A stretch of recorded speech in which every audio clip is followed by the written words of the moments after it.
Harbor, Galen Litchfield began, they came swarming into Shanghai. I was the manager of the Asia Life Insurance Company in Shanghai. They sent us an army liquidator. He was really an admiral, and gave me orders to assist this man in liquidating our assets. I didn't have any choice in the matter. I could cooperate or else, and the or else was certain death. I went through the motions of doing what I was told because I had no alternative.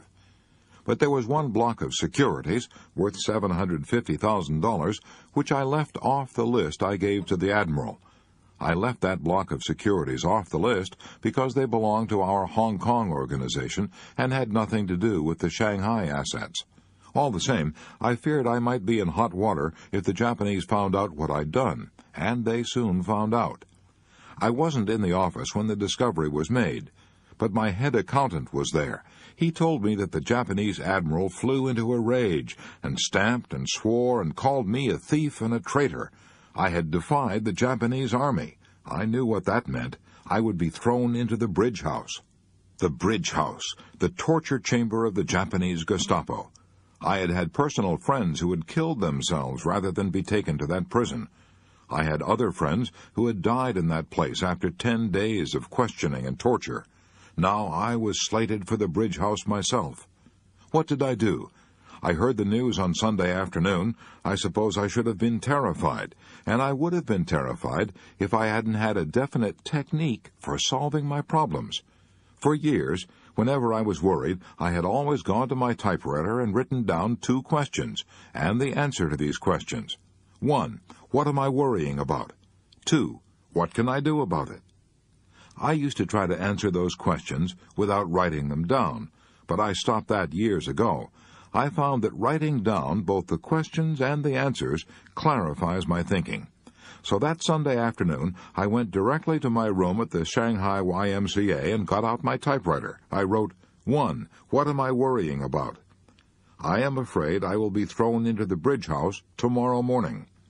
Then I typed out the second question. 2. What can I do about it? I spent hours thinking out and writing down the 4 courses of action I could take, and what the probable consequences of each action would be.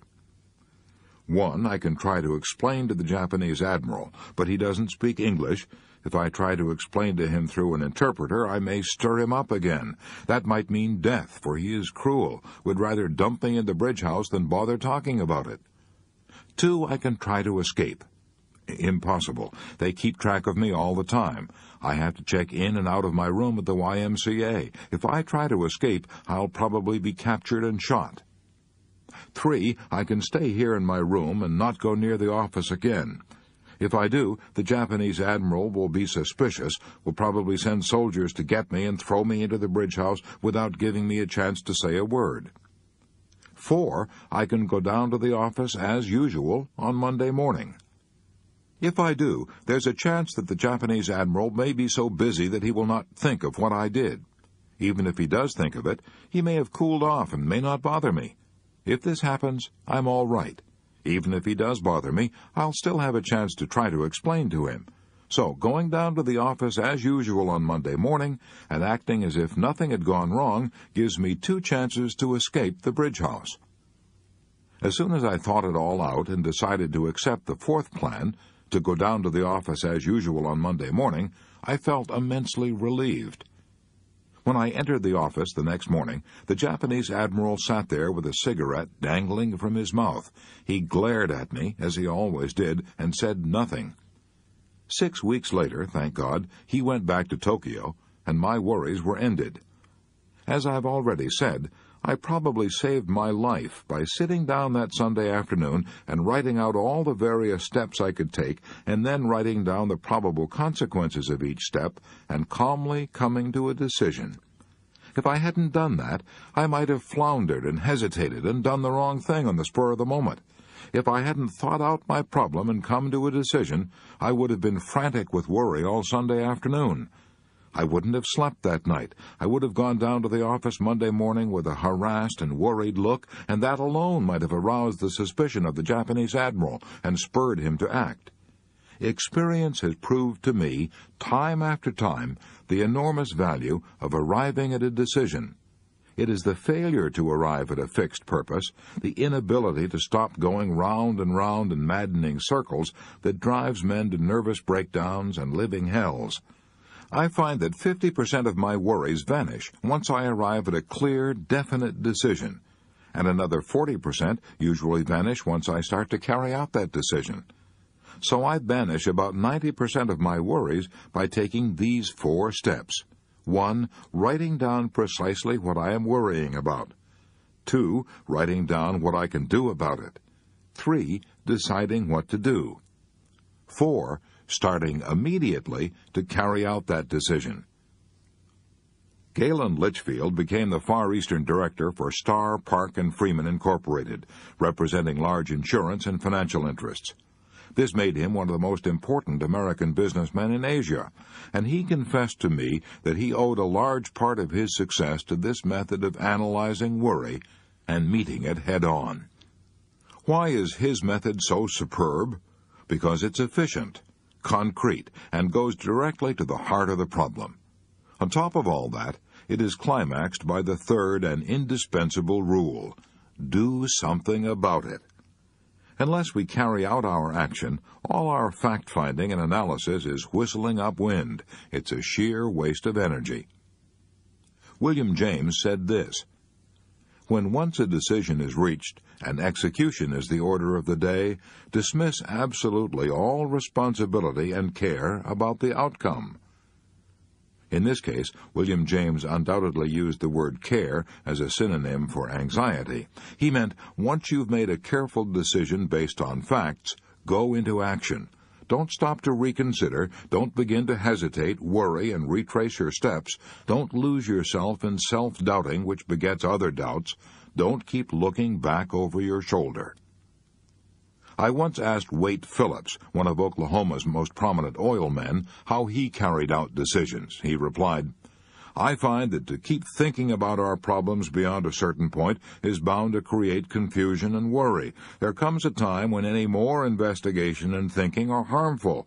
There comes a time when we must decide and act and never look back. Why don't you employ Galen Litchfield's technique to one of your worries right now? And write down the answers to these 4 questions. Here's question number 1. What am I worrying about? Question number 2. What can I do about it? Question number 3. Here's what I am going to do about it. Question number 4. When am I going to start doing it?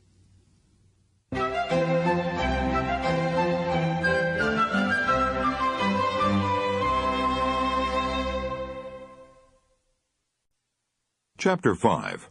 How to eliminate 50% of your business worries. If you're in business, you're probably saying to yourself right now, the title of this chapter is ridiculous. I've been running my business for 19 years, and I certainly know the answers, if anybody does. The idea of anybody trying to tell me how I can eliminate 50% of my business worries, it's absurd. Fair enough. I would have felt exactly the same way myself a few years ago if I'd seen this title on a chapter. It promises a lot, and promises are cheap. But let's be very frank about it. Maybe I won't be able to help you eliminate 50% of your business worries. In the last analysis, no one can do that except yourself. But what I can do is show you how other people have done it, and leave the rest up to you.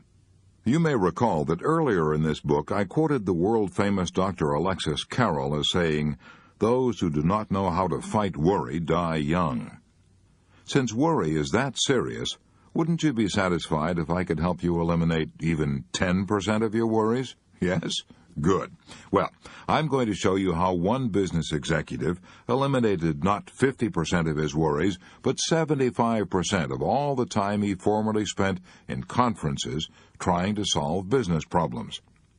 Furthermore, I'm not going to tell you this story about a Mr. Jones or a Mr. X or a man I knew in Ohio, vague stories that you can't check up on. It concerns a very real person. Leon Shimkin, a former partner and general manager of one of the foremost publishing houses in these United States, Simon & Schuster, Rockefeller Center, New York.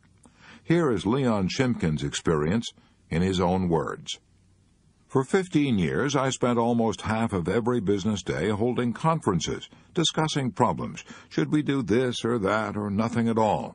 We would get tense, twist in our chairs, walk the floor, argue, and go around in circles. When night came, I would be utterly exhausted. I fully expected to go on doing this sort of thing for the rest of my life. I'd been doing it for 15 years, and it never occurred to me that there was a better way of doing it.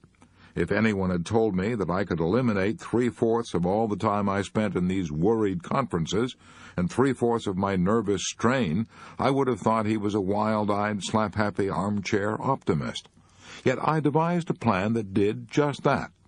I've been using this plan for 8 years. It has performed wonders for my efficiency, my health, and my happiness. It sounds like magic, but like all magic tricks, it's extremely simple when you see how it's done. Here's the secret.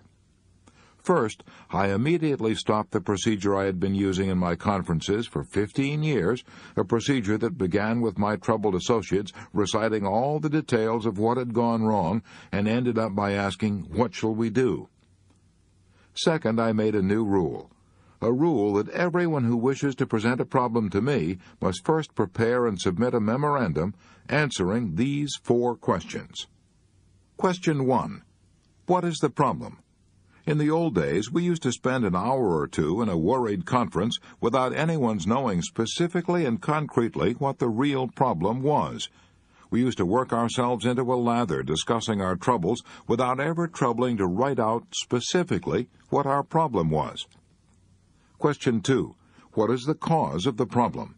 As I look back over my career, I'm appalled at the wasted hours I've spent in worried conferences without ever trying to find out clearly the conditions which lay at the root of the problem. Question 3. What are all the possible solutions of the problem? In the old days, one man in the conference would suggest one solution, someone else would argue with him, tempers would flare, we would often get clear off the subject, and at the end of the conference no one would have written down all the various things we could do to attack the problem. Question 4. What solution do you suggest? I used to go into a conference with a man who'd spent hours worrying about a situation and going around in circles without ever once thinking through all possible solutions and then writing down, "This is the solution I recommend."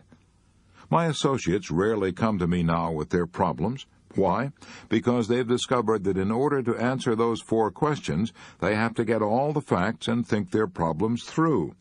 And after they've done that, they find in 3/4 of the cases they don't have to consult me at all, because the proper solution has popped out like a piece of bread popping out from an electric toaster. Even in those cases where consultation is necessary, the discussion takes about 1/3 of the time formerly required, because it proceeds along an orderly, logical path to a reasoned conclusion. Much less time is now consumed in the house of Simon & Schuster in worrying and talking about what's wrong. A lot more action is obtained toward making those things right. My friend Frank Betker, one of the top insurance men in America, told me he not only reduced his business worries, but nearly doubled his income by a similar method. "Years ago," said Frank Betker, "when I first started to sell insurance, I was filled with a boundless enthusiasm and love for my work, and then something happened.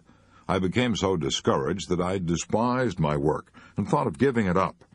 I think I would have quit if I hadn't got the idea one Saturday morning of sitting down and trying to get at the root of my worries. 1. I asked myself first, just what is the problem? The problem was that I was not getting high enough returns for the staggering amount of calls I was making. I seemed to do pretty well at